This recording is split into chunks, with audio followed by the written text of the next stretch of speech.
Whether you call it Lapis Lazuli or Lapis Lazuli, makes no difference. It's still a beautiful and ancient stone with a stunning pedigree.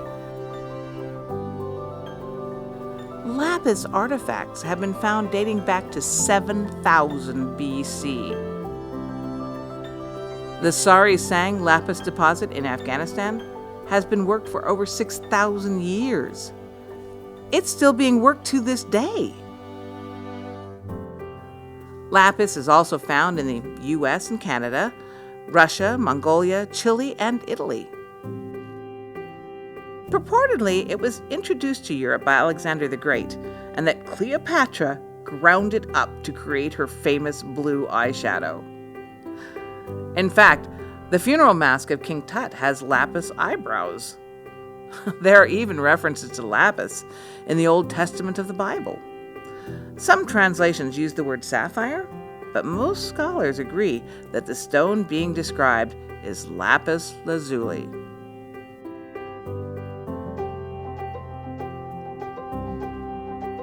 The most beautiful and expensive blue paints were made of ground lapis, such as aquamarine.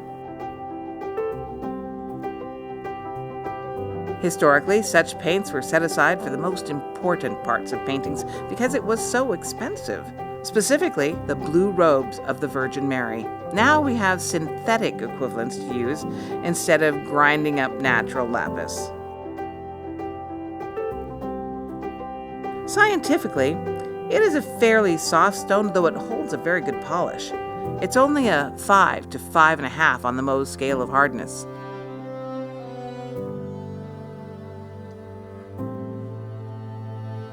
It's a metamorphic stone composed of lazurite with inclusions of calcite, pyrite, and other minerals.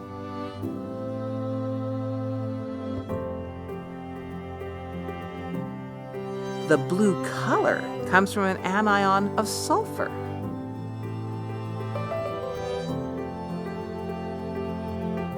Lapis is known as a promoter of wisdom, clarity, truth, harmony, communication, enlightenment, and good judgment.